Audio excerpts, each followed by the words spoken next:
Je sais pas ce que t'en penses, mais ça pourrait être sympa de faire des châteaux de sable à la maison. Salut!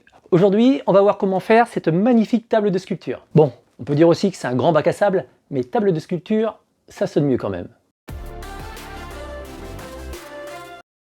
Alors, il y a plusieurs avantages à avoir une table comme celle-ci. Le premier, c'est que tu vas pouvoir faire des châteaux toute l'année, même en hiver.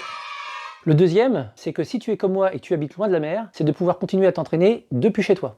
En fouillant un peu sur YouTube, on trouve déjà quelques exemples de tables qui sont utilisées par les pros. Ça donne déjà quelques idées. Il faut aussi que ma table puisse tenir dans mon sous-sol. Je me dis qu'un plateau de 1,5 m de long sur 80 cm de large, avec des rebords de 8 cm de haut, ça serait pas mal.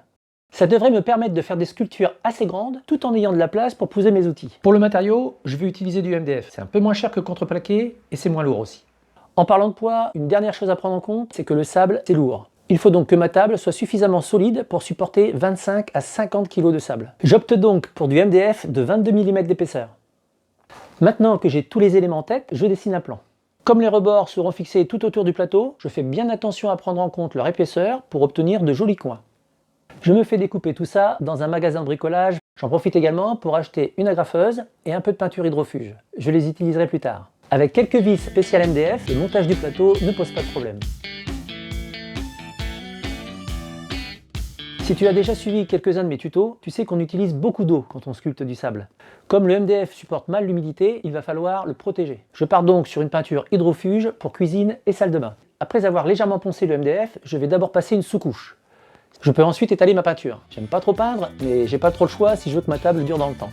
Je passe 2 couches sur tous les côtés, dessus et dessous. Voilà, ça rend pas trop mal. Mais j'ai quand même un peu peur au niveau humidité. Du coup, j'ajoute une bâche PVC de 0,5 mm d'épaisseur. Au niveau des coins, je fais un peu d'origami pour éviter de les découper. Et je termine en ajoutant de l'adhésif pour éviter que du sable vienne se mettre entre le PVC et la table. J'ai pris du sable 0,1 chez Leroy Merlin. Si ça t'intéresse, je te mets la liste de tout le matériel que j'ai utilisé en description. Maintenant que la table est prête, il n'y a plus qu'à sculpter. Mais sculpter à la maison, c'est pas tout à fait pareil que sculpter à la plage. Je vais essayer de te donner 2-3 conseils. Alors pour moi aussi, tout ça c'est nouveau et j'apprends pas mal sur le tas. Avant de commencer, tu dois regarder si le sable est suffisamment collant. Tu prends une poignée de sable et tu regardes s'il tient. Si c'est pas bon, il faut ajouter de l'eau.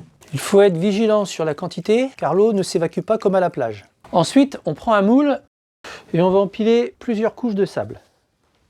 Je l'étale un petit peu et je tasse.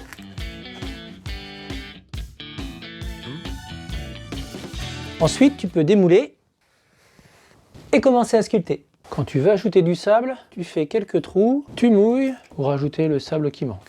L'idée, c'est vraiment de tapoter. Avant de sculpter, tu mouilles la zone et à partir de là, c'est plus facile pour sculpter.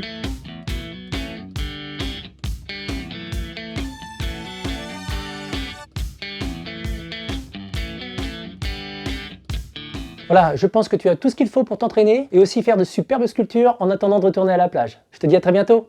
Salut!